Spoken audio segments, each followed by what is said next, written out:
এই জুলাই আগস্টে যারা শহীদ হয়েছেন তাদের একই যেন পুনরাবৃত্তি না হয়। আজকের মুক্তিযোদ্ধারা রিক্সা চালাতো না, আজকে মুক্তিযোদ্ধারা ঠেলাগাড়ি চালাতো না, আজকে মুক্তিযোদ্ধারা জীবনযাপনের জন্য হাহাকার করতো না। সেই দিন রাষ্ট্র ব্যর্থ হয়েছে, সেই দিন রাষ্ট্র প্রতিহিংসায় ভুগেছে, সেই দিন রাষ্ট্রে যারা দায়িত্ব ছিলেন পরিচালনা, তারা যদি দেখেছেন স্বাধীনতা যুদ্ধে অংশগ্রহণকারী যে মুক্তিযোদ্ধা সে তার বিরুদ্ধে কথা বলছে, তার নিস্তার পায়নি। সেই পুনরাবৃত্তি যেন এই জুলাই আগস্টের যারা শহীদ হয়েছেন তাদের একই যেন পুনরাবৃত্তি না হয়। ভারপ্রাপ্ত চেয়ারম্যান যথার্থই বলেছেন, কিছুক্ষণ আগেই বলেছেন যে না, যারা ছাত্রদল করেছে বা বিএনপির সমর্থক শুধু তাদের দায়িত্ব না, এখানে যে সমস্ত পরিবার, নিরপেক্ষ পরিবার বা অন্য দলের যদি যারা জুলাই আন্দোলনে যে ছাত্ররা অবদান যারা শহীদ হয়েছে, যদি বিএনপি জনগণের সমর্থনে ক্ষমতায় যায় তাদেরও দায়িত্ব পালন করবে। এটাই একটি গণতন্ত্র মনা, এটাই একটা সঠিক সৎ সরকারের, এটাই হচ্ছে বহিঃপ্রকাশ, এটাই বড়।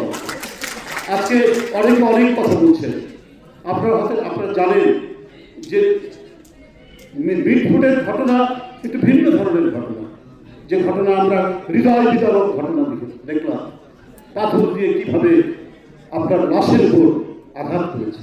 যে কোনো একটা বিবেকবান মানুষ যার হৃদয়ের মধ্যে মানবতাবোধ ন্যূনতম আছে, তার হৃদয়কে কাঁদাবে, তার চোখে অশ্রু নয়, তার হৃদয়ের মধ্যে অশ্রু হবে।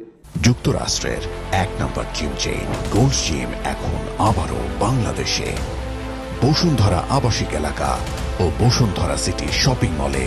কিন্তু সেইটা না, দলের মধ্যে বিশৃঙ্খলা, এলাকার মধ্যে আধিপত্য, পদ নিয়ে মারামারি, যেখানে বাংলাদেশের যা হচ্ছে সেটি রাত্রি 10টা হোক, 11টা হোক, 12টা হোক, 1টা 1:30 যখনই আসছে মোবাইল বেজে উঠতে আমরা চমকে উঠি যে আমাদের চেয়ারম্যান সাহেব টেলিফোন করেছে কিনা। হ্যাঁ, টেলিফোন করে আমরা দেখি ওনার টেলিফোন, উনি নাম পাঠাচ্ছেন অমুক জায়গায়। আমরা হয়তো তখন ঘুমিয়ে গেছি, কিন্তু তিনি ঠিকই সংবাদ পাচ্ছেন বাংলাদেশের কোন থানায়, কোন এলাকায়, কোন ইউনিয়নে কারা সংঘাতের সাথে জড়িত, কারা সহিংস সন্ত্রাস করছেন।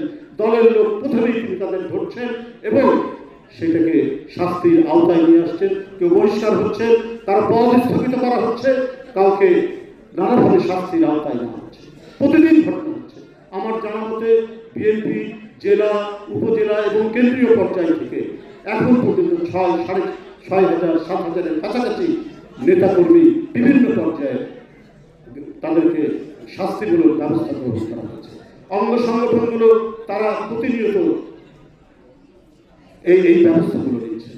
গতকাল মিটফুটের ঘটনা কেবল আমি যুবদল, ছাত্রদলকে আমি কথা বলছি, নাসিরের সাথে কথা বলছি, মুন্নার সাথে কথা বলছি, কি ব্যাপারে ঘটনা কি করতে তোমরা।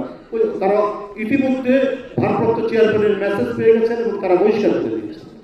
অলরেডি তারা আজীবন বহিষ্কার। তো এই ঘটনাগুলো বিএনপি থেমে নেই। যারা বিশৃঙ্খলা সৃষ্টি করবে, দলের অভ্যন্তরে হোক অথবা সাধারণ মানুষের উপরে হোক, সেই ক্ষেত্রে কোনো ছাড় দেওয়া হয়নি, কাউকে ছাড় দেওয়া হয়নি। 5ই আগস্টের দিন থেকেই ক্রমাগত আমরা তখন কারাগারের মধ্যে, আমরা 6 তারিখে বের হয়েছি, কারাগারের মধ্যে আমরা তার বার্তা পেয়েছি। সেইখান থেকে আমরা কাজ শুরু করেছি যে কোনোভাবেই কোনো মানুষ সে যাই হোক দোষর, সে আইনের আওতায় আসবে। কিন্তু আমার দায়িত্ব নয় যে কারো বাড়ি গিয়ে ভেঙে দিব, কারো বাড়ির জিনিস আমি লুট করে নিয়ে আসবো, কারো বাড়ির পুকুরের মাছ আমি ধরে সেটা নিয়ে আসবো, কারো গোয়াল ঘর থেকে গরু নিয়ে যাব। এই দায়িত্ব তো আমার নয়। এই দায়িত্ব যে অন্যায় করেছে, অপরাধ করেছে, তার দায়িত্ব পুলিশের, আইনের, আদালতে, তারা সে দায়িত্ব পালন করবে। একটি আইনের শাসন যদি প্রতিষ্ঠা করতে চায়, এটাই হচ্ছে নিয়ম, এটাই হচ্ছে বিধি। গতকাল সামাজিক যোগাযোগ মাধ্যমে নানাভাবেই অনেক কথা তারা ছড়াচ্ছেন।